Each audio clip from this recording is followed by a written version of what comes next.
Hello and welcome back to another episode of They Don't Teach This in Law School. I'm your host, Charlie Mann of law firm Alchemy, and my guest today, no joke, prior to recording this episode, I legitimately thought I had already recorded an episode with him of the show.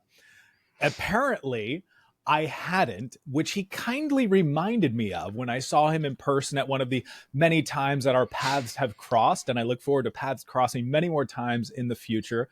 It's a friend of mine, criminal defense attorney, and well, I guess not so much the attorney side anymore, criminal defense firm owner, the founder and CEO of Rossen Law Firm, my friend, actually on the show, not just in my imagination, Adam Rossen. Adam, great to have you here.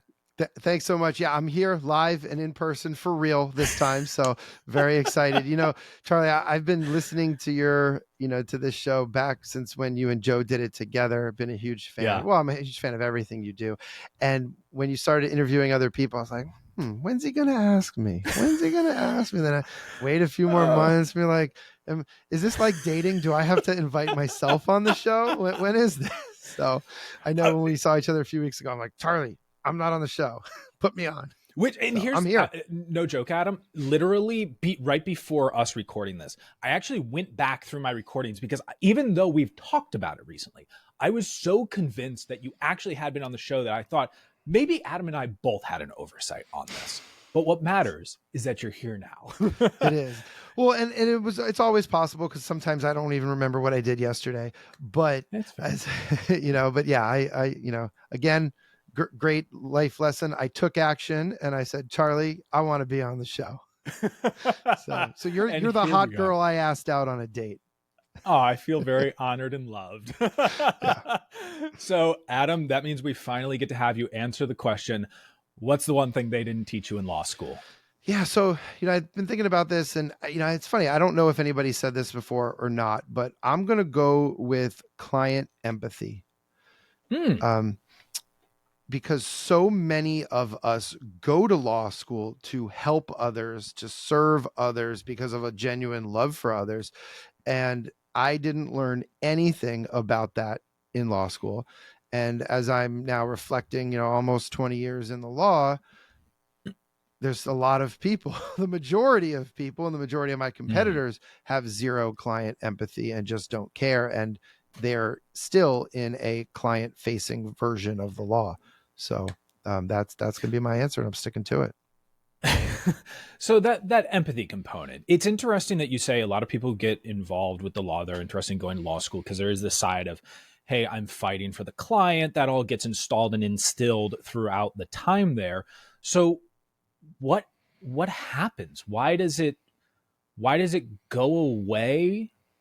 Or does law school strip it away? Like what happened to the empathy? That's a good question. I think I won't say strip it away, but I mean, law school is very competitive. So they are breeding that and most people who go to law school tend to be competitive. And then especially they go into litigation. But I think law school is just more about the institution of law and, whether it's big law or just the state bars, it's really not people centric. And it should be. And that's one of my big complaints about the whole institution of law school and institution of law is that it's really, they might say certain things and, we can talk about different bars, state bars and some of their archaic advertising rules where they're saying, well, we're protecting consumers. And, you and I have been in this for so long. No, they're not protecting consumers. They're protecting the institution, right? The big, fancy, big castles, in the institution of law. So yeah. The ivory tower powers, as I like to call them. Yes, exactly. Okay. So it seemed like you were about ready to name names or name rules or something was on the tip of the tongue about who you would like to brandish a sword against. So if you could take up arms against maybe a couple of these aspects, who or what would it be against? Well, I mean, I think a lot of it is the state bars, but even it's the law schools working in conjunction with the state bars. So look, I remember my first day of orientation and it was all based on, it was negative. It was all negative.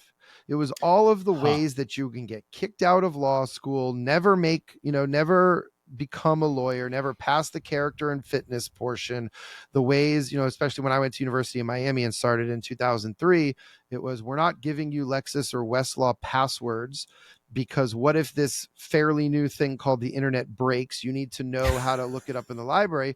But then the kicker was a 30-minute Sure. discussion about how if we will catch you using your friends who go to the other local law schools, Westlaw and Lexis passwords, and when we catch you, we will kick you out of school. um, so I think it's so much of it's fear based. And even what I'm seeing now, being in the profession for almost 20 years, the more I talk to lawyers I don't like going to bar functions, right? Purposely don't hang out with those people, but Yeah. still there's so much of the bar is, the state bars are used as not as a scare tactic, or more of a, well, what are they going to say? They're going to have a problem with it. And people aren't talking about, well, hey, here's how I had this problem and here's how my state bar helped me, right? Hmm. I never hear those conversations, and I don't hear those things from those bar organizations. It's all about, this is the way you're going to lose your license or get in trouble. And it's all fear Yeah. based. And I'm fundamentally against, those type of things. Okay, so being fundamentally against those type of things, what are you doing either within the firm or outside of the firm to help deliver some level of course correction? Right. Well, specifically talking about fear-based, when we meet with our clients for the first time, part of our sales cycle, which, as you and I know, sales is not a bad word. It's a Although most, lovely word. right, most people think it's a bad word, but it's not. Um, Part of our new client, our strategy sessions is not, it's not fear based. Sure, we have to Hmm. talk about the minimum and maximum penalties to provide context and seriousness to the issue, but most traditional criminal defense lawyers scare the shit out of people, so they hire, and it's high pressure tactics. It's distrusting. It's like going to buy not even a used car, going to any new car, right? Dealership as well. And so for us, it's all about relationship building. It's about gaining trust, know, like, and trust factors. And I think it's about being compassionate, kind, and just having a conversation to get to know people without fear. It's more of, what can we do to help restore peace and stability to your life and to help you achieve your best future? It's all future based, goal based, positive based. Hmm. Well, that actually starts to answer the follow up that I have on that, which is those types of conversations when you have attorneys who are often very used to the technical side of all of this, and fear almost naturally coming as a part of, here are the consequences. You've alluded to, here's how you've started to deconstruct that. So talk a little bit more about that intake process and how you help attorneys on your team become better at it if they're in that role. Right. So all of our attorneys are involved in sales currently. Um, for us, it's an art and a science to it. So in Mm. our strategy sessions, we do go into the technical details. A lot of people tell me, Adam, don't do it. You shouldn't. But we do, and we do it for a few reasons. We do it to display our skills, expertise, and knowledge. But Yep. I want people to, whether they're going to go back and fully understand it or not, I want them to have some semblance of, okay, there's a plan. Because what I know is, when people feel as though there's a plan of action, whether they fully understand it or not, their stress and anxiety might go from a 10 down to a 6 or a 4. Right. And I tell people, I say, I want you to have, if you're not stressed, there's a problem. You're probably not taking this seriously. But Mm-hmm. we can't have our clients still at a 10 for stress and anxiety. Their life, their future, their job, their family is all going to continue to be in disarray. And we want them to have as much peace and stability in their lives. Now, from the aspect of what we do on our side throughout, as we've grown to have 7 attorneys in the firm, well, number one, we only hire naturally empathetic people. Mm. So for us, I'm the only former prosecutor, and never say never, but the only, what I'm saying now, and this is, 2024, the only former prosecutor that I believe I would hire would be somebody who is genuinely leaving because they don't like prosecuting people. Mm, or they have fundamental disagreements with the way that that those offices are run. And that's why I left. If it's a mm, prosecutor who goes, yeah, I want to make more money, we always say, you don't come to Rossen Law Firm to make more money. You will make more money, but that is right. not the primary reason. um, you definitely will make more money, and you'll have a much better life. You'll have a much better career. But if you come, as you know, if you come for money, you'll leave for money.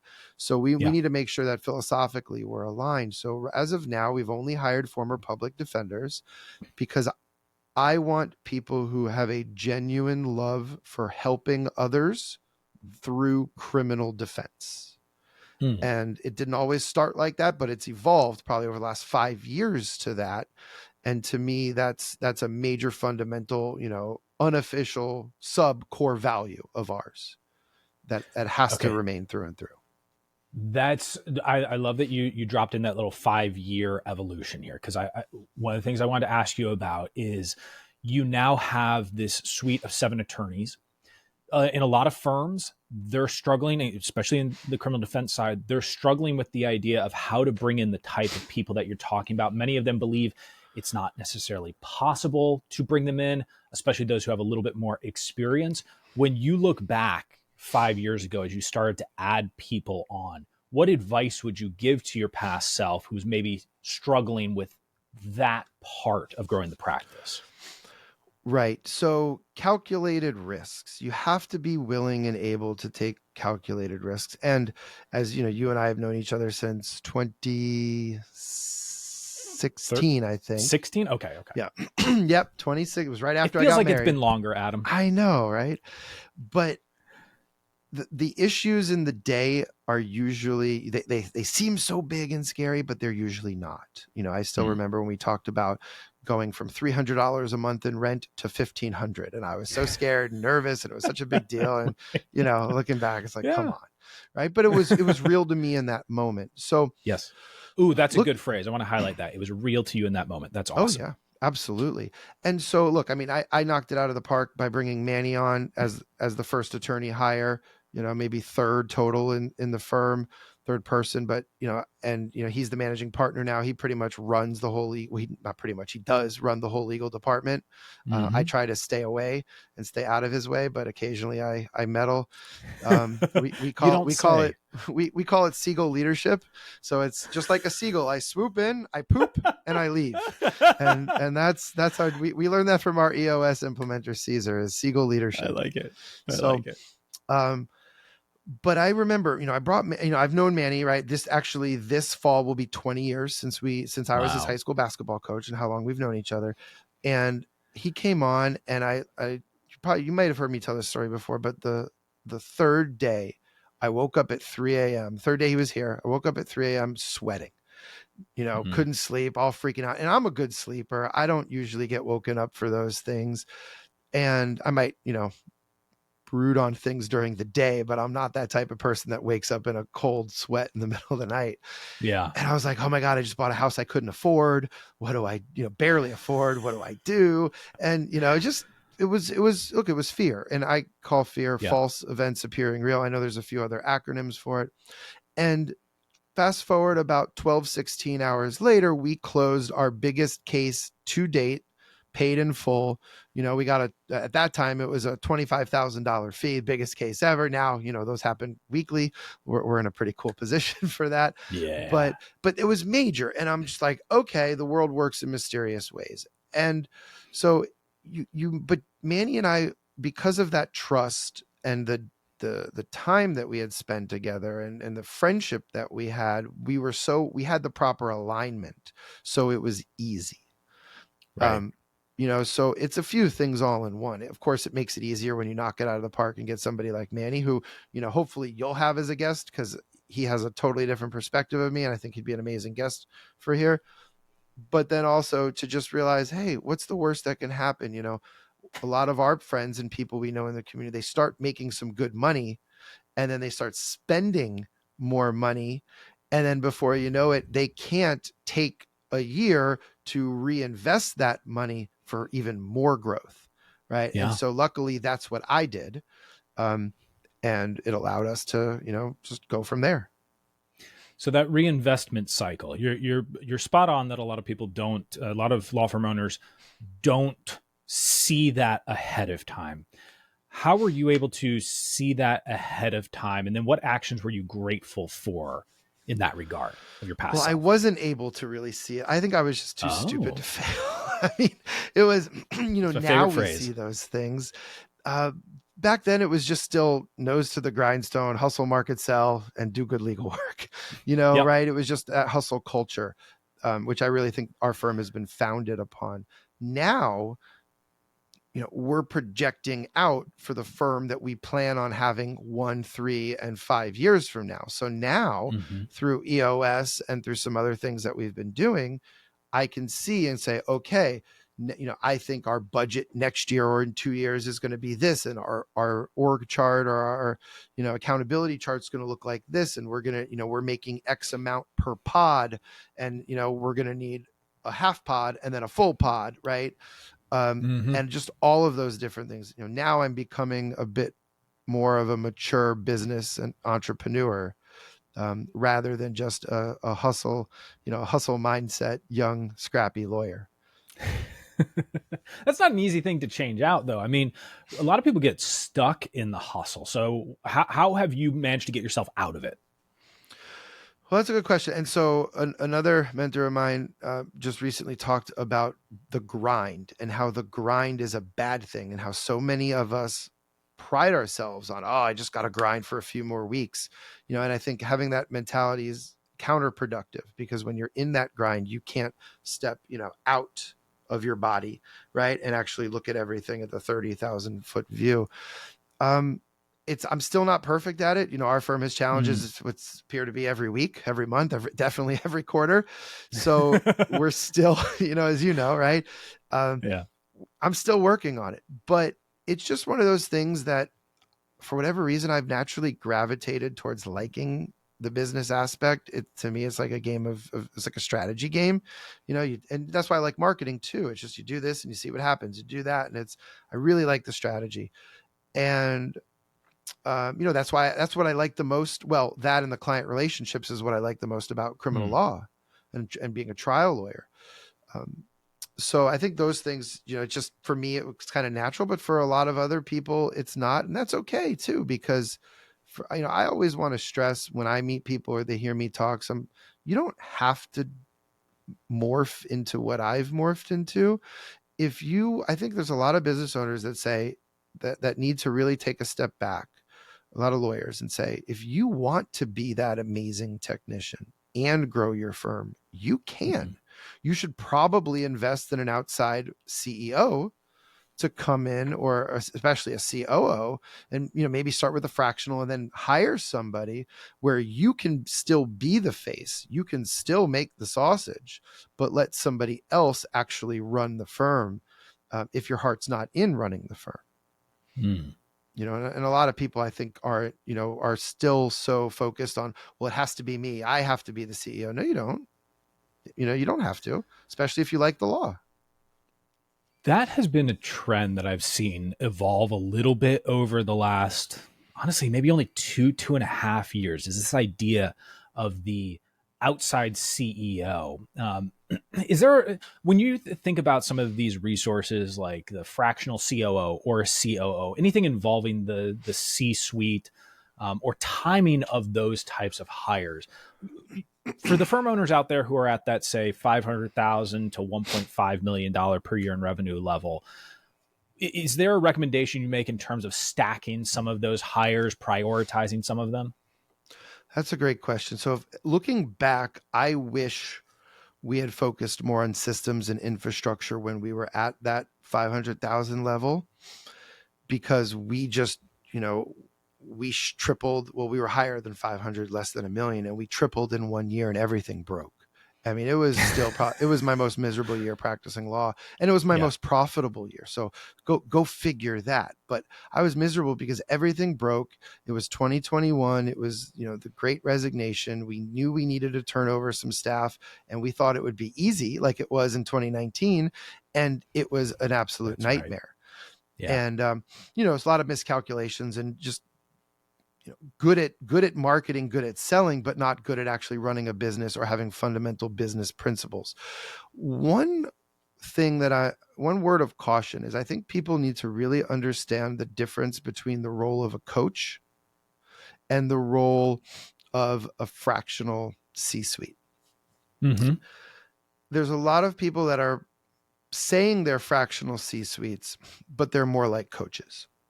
And Mm. so my opinion is coaches are amazing. I was a high school basketball coach. I think everybody should have a coach. Okay. You need a coach, but I think the coach is there to handle you and mentor you and maybe give you and give you homework to do. Whereas Mm-hmm. I think the true role of a fractional is for them to do the homework. So when we're looking at Mm. fractionals now for different roles, I'm saying, well, okay, how's this relationship going to be? Are we going to discuss, strategize, come up with a plan, and then you're going to report back to me in a week or two with your homework? Or am I going to have to do it?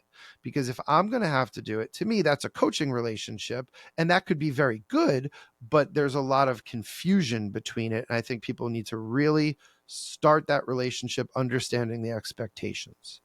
Um, so I think that's I one thing. appreciate you highlighting that because I just had a conversation the other day about fractional CMOs. I had a coaching client who was asking about hiring a CMO or a fractional CMO. And that was kind of I think you've even better articulated it than I did, which is the difference on that homework scale of who's doing the homework. Is that something you learned from experience or just you've seen other people going through it? Experience. Yeah, experience. As we're going through some programs that have some fractionals, it's been good. But as we're growing and everything, and we have a leadership team, I'm just like, well, why am I having to do the homework, especially if it's things that I might not be so good at? I wanted a operations person to run through, us discuss, and then you go make it, not have me make it, because I'm not good at that. And it doesn't bring me energy. And the CMO is actually interesting because, I think a lot of people use the word CMO, right? Like chief marketing officer, but I think you can also get more of a marketing integrator.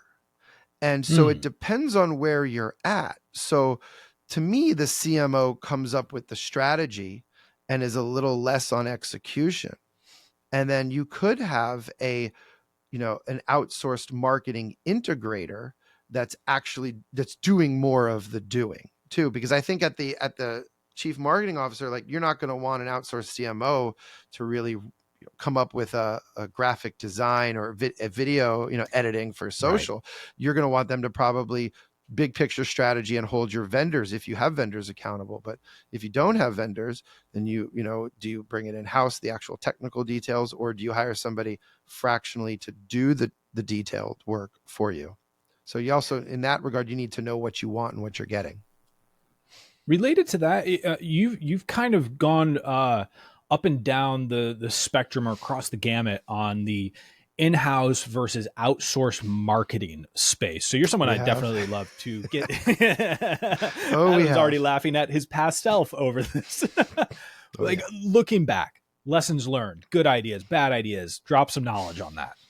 Well, my joking lesson is never bring a marketing person to a conference because they're going to quit right after. Definitely had that a few times. No, but actually, I Yeah, do think bringing them to a conference is actually fantastic, because then you can see how they're working. And we're so big on energy here in the firm, but also I'm becoming very big on that in life. And I think I can nice. have the duality of being hard charging, fast go, assertive, aggressive, but also think about some more of the woo woo stuff like law of attraction and just energy in general. And what I've found is when for the people that work with us, we feel it within 2 or 3 days. You might not know what the hell you're doing, but we feel the energy being given back. And there's nothing quite like testing Mm, somebody's energy than going to a conference with them and then seeing the next 2 weeks after the conference, right? Are they bringing the ideas? Have they come up with plans? Have they come up with tactics? yeah. Or are they texting on their phone the whole time, and looking bored? Because we've had that, right? And are they Yeah. appreciative of the money and the time that you're spending with somebody? Um, to go back to kind of in in-house. I mean, I always want in-house. I want full control. I want to be able to have the speed to do all the different things that we want to do, to be, I mean, if you hire an agency, you're getting fractional, right? Mhm. And some agencies are better than others, right? There are, but still, I still think there's nothing like having true your own, where there's easier layers of accountability. And one of the just frustrations I've had just as a whole is growing the firm now to 22 to 25 people. For the last 2 years, I've felt that we are that big aircraft carrier. And in order for us to make a U-turn, it's a monumental feat. We have to communicate among all departments. That's a little bit of a frustrating thing from EOS too. And Yeah. I still relish the days 16 to 2020, when we were the Coast Guard cutter and can turn on a dime and make quick decisions at the snap of the fingers, Yeah. and sometimes, we're in a meeting and we're like, okay, and it might not even be my decision. We'll be like, let's switch this. And I'm like, well, does everybody remember now the 25 steps we're going to need to take to switch this procedure, and to make sure that people aren't just told once, but make sure that we give our people a chance to succeed, that they know what we have to train, retrain, learn. We have to LMA, lead, manage, and hold them accountable, which is an EOS term. So that's, as you grow, that's one of the things that to me is frustrating, because I like to move and shake and make quick pivots. Yeah. So how do you find places then where you still can exercise that nimble adaptation to the market or implementing fast? Well, that's a good question. In my crazy head, probably. I don't know. I mean, it really, I don't know. I mean, we've had some times recently where we've tried to come up with a change, and because we're so busy for whatever reason, 3 months later and nothing's even done. And then there's been a few times where I've had to take it, where I've just said, you know what? I'm pulling rank. I'm taking this over, and the decision is made today, and we're rolling it out tomorrow. And if I need to will it and make sure everybody knows about it, I'll just do it. Um, so I don't really know how to answer your question, Charlie. And that's a great question, because I'm still learning, right? And it's still a weak spot for us as a firm and me in general. But there's been a few times where I'm just like, what are we doing here? Let's stop the meeting to talk about the meeting to talk about the meeting. And our core value number 3 is take action. Right. Let's just do it. And it doesn't have to be perfect. As long as our clients are taken care of, as long as there's no missed court dates, there's no issues, right? Which luckily we don't have, then we'll figure it out. We'll make it work. Related to taking action, one thing that I know about you is over the years, you've gotten much better at taking action when it comes to team members who may be underperforming, or when things come up that require addressing them immediately. And that is an area where, say, in smaller firms, that's firms smaller than yours, where it's 8, 9, maybe 5 people, they can be very nimble on the marketing front and adapting there. But when it comes to the people, there's obviously a ton of fear about terminating a team member, turning over a position. So in your experience, like, what are the core lessons learned there, and how can people move faster and with a little less fear on that front? Well, what I always tell people is, it's one of the hardest things to do, is to stay true to your core values, your mission, your vision, your core purpose. Basically the things, if you run EOS or anything else, it's the things you do at the very beginning. Because I look at EOS as a system for making decisions. And consistently making good decisions is one of the hardest things that people in life can do. It's one of the reasons that I have a job, because people usually, don't consistently make the best decisions. Sometimes people make poor choices, and, whether for a variety of reasons, right? Which I guess we won't get into, but well, that could be. I mean, we can. I'll leave that up to you. Right? We could, but. So, and look, and this is direct from experience, and we battle this all the time, because it's like, okay, we know we need to move on from somebody, but then we go, oh, are we going to get into a grind mode where Mm. 3 people on the leadership team are going to have to take over this person's job for now? What if, the hiring process can be exhausting for us, Yes. with ours being detailed and really, having a specific niche for personalities and behaviors that work well with us on top of talent. Yeah. And so a lot of times it's just like, oh, is it just, better to have that person here? And the answer is always no. Okay. If the person's not a core value fit, they have to go. And, I was very proud of a decision we made in February. So a few months ago, a few months ago this year, we hired somebody for intake. And Mm. on one of our number one core values being open and honest. And on day 3, Manny and I, we thought she was bullshitting us. Mm. We didn't 100% catch her in a lie, but I think we pretty much 80% caught her in a lie. We knew. Yeah.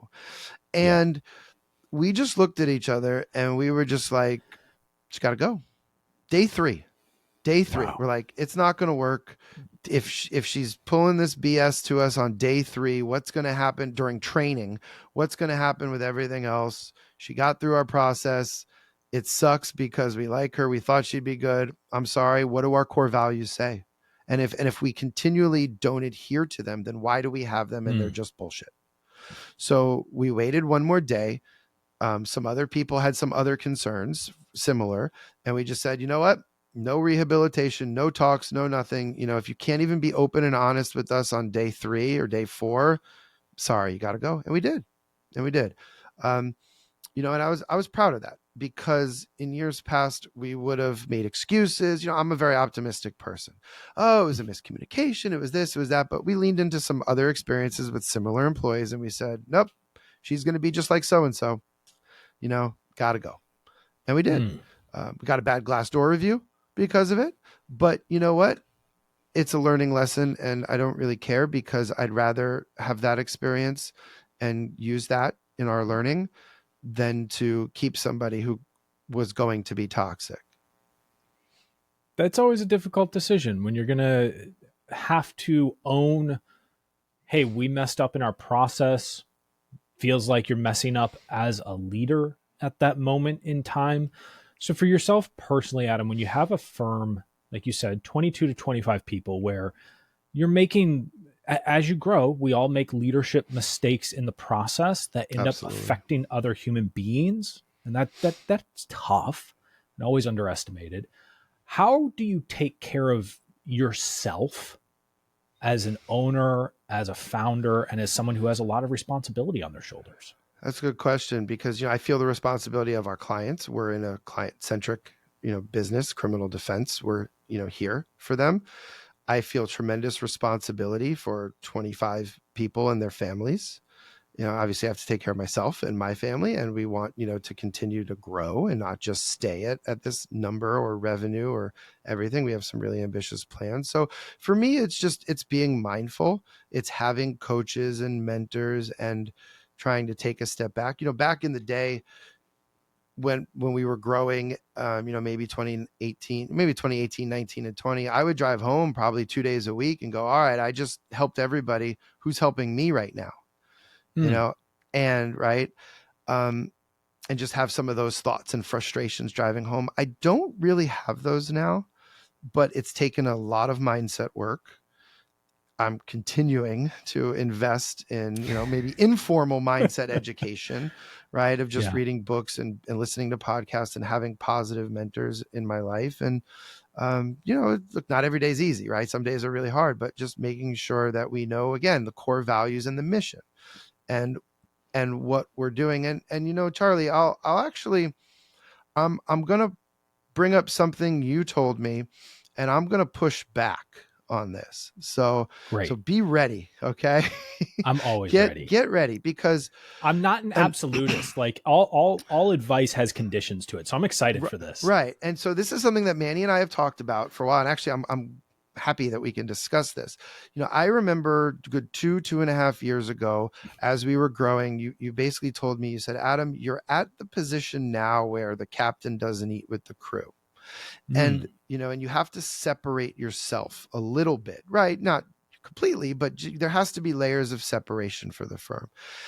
And sometimes it's not, it's also an indictment on me, because sometimes I can be a little extreme when in most life, like, I fully realize that moderate is where it should be. I believe politically things should be moderate, and, right, there's a whole another side issue, convo we can have on that, but of course the extremes are the ones that end up ruling the day.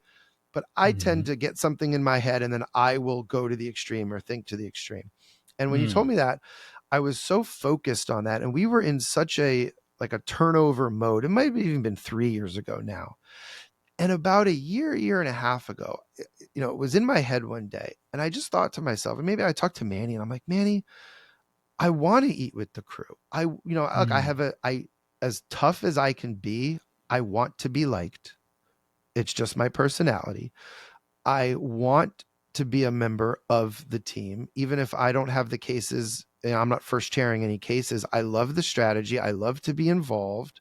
I want people to see that I'm somebody who, if you want to be in a foxhole, if you're in a foxhole, you want me with you. Mm. And I have young children, right? I have a 1-year-old and a 4-year-old. Manny has a newborn and a 4-year-old. A lot of our, team have young children or 8 and 10-year-olds. I want our firm to grow up together. To Mm. me, that's exciting.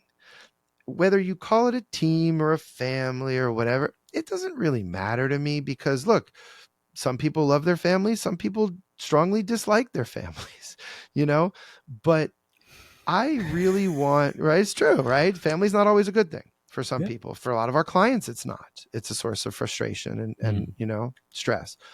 So, but all of our lawyers, they sacrifice some things and they're getting amazing benefits for others. And I've always had that, blue collar culture, work ethic in white collar skill and profession. I had it with my basketball teams when we won state championship.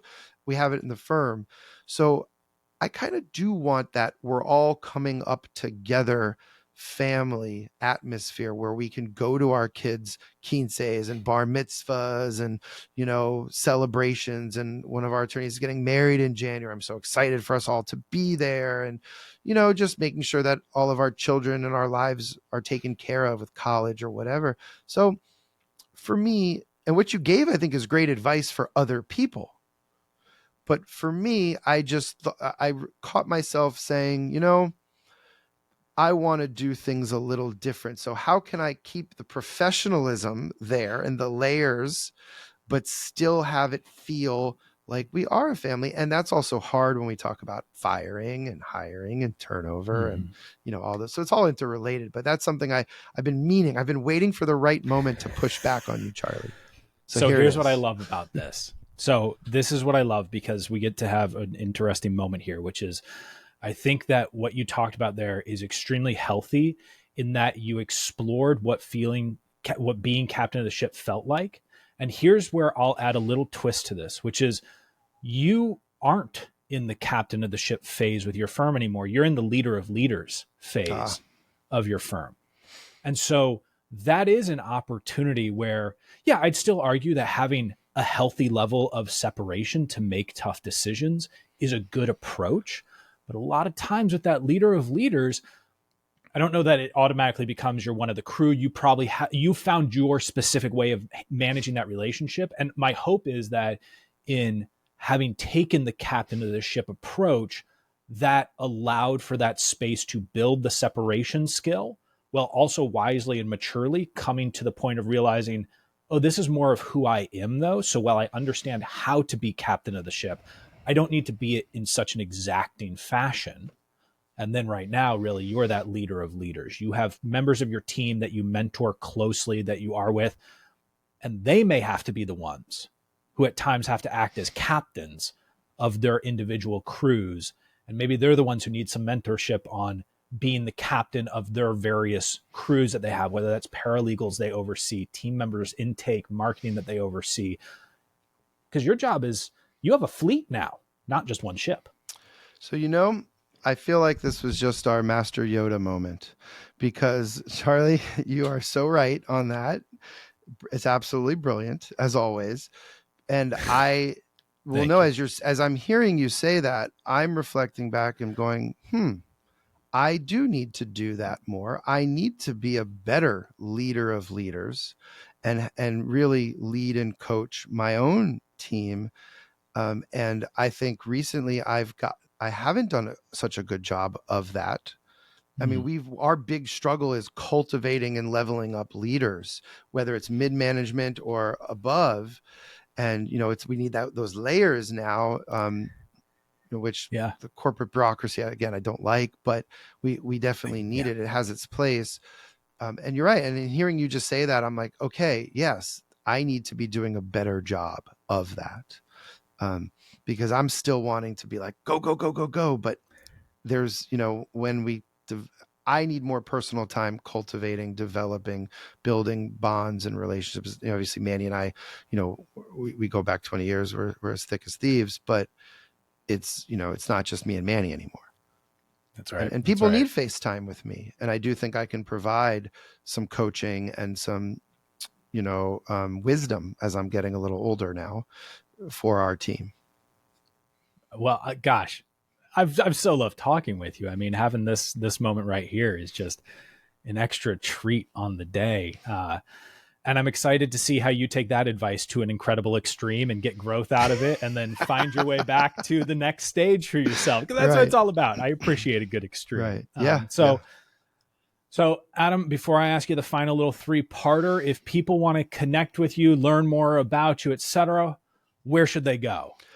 I think I'm easy to find. I'm pretty much everywhere. So Adam Rossen, two S's. Everybody remember the second S is for sexy. I will say that for as long as Didn't see that one coming. as long as my wife still thinks I'm sexy, I'll say that. Um, so I have a much longer story about how I told that to a judge in front of a packed courtroom, but we can have that the next time I come back. That So that sounds way the good. audience can, and anybody Good listening to this, teaser right there. send Charlie an email and tell him that you want me back You'll so be I can tell back. that You'll be story. back. I mean, you're Don't already here for the second time in my brain. So exactly. Don't forget to give a 5-star review on the podcast. Let's say no, but appreciate it. people can find me pretty much anywhere. Rossen Law Firm. We're really trying to build something special and different here. I love interacting. I've been so fortunate to have so many people be mentors in my life. And, one thing I'll say is getting somebody to be a mentor, formally or informally, sometimes it can happen by accident, but it should be, I think, intentionally thought out, and Charlie, I'm so glad, Mhm. lucky to have you as friend first, mentor second, and just to be in your sphere, your world, because again, I just little tweak in the brain today from you. So yeah, but people can find me anywhere. And I love this. I love talking to and helping people and paying it forward. I chose criminal law because I want to help people. There's many easier, faster ways to make money in law than criminal defense, but I truly have a passion for helping others through criminal defense. I'll say before I ask you this final three-parter that I think one of the hidden secrets of you, Adam, is a lot of people I know, they love hearing about like the business advice, and because you have built an entrepreneurial tool set that is well managed, where you have added tools in, opted to take some tools out, like you've parsed that out, and a lot of people look for that. And I think sometimes people miss what you just said, which is the umbrella under which all of this falls is Adam Rossen is a person who genuinely cares for all of the like uh, capitalism, for all of the hard charging tactical marketing, da da da.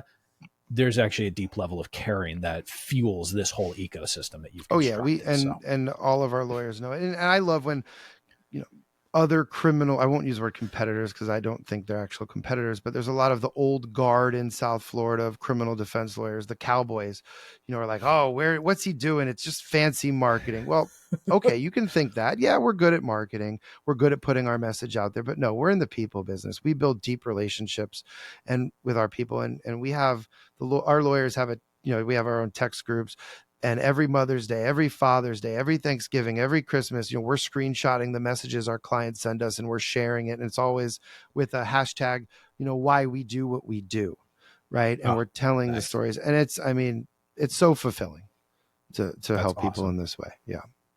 All right, Adam, what are you reading, watching, and listening to these days? Okay, so as far as reading, I just finished Shine by Gino Wickman. Oh, It's his brand new book.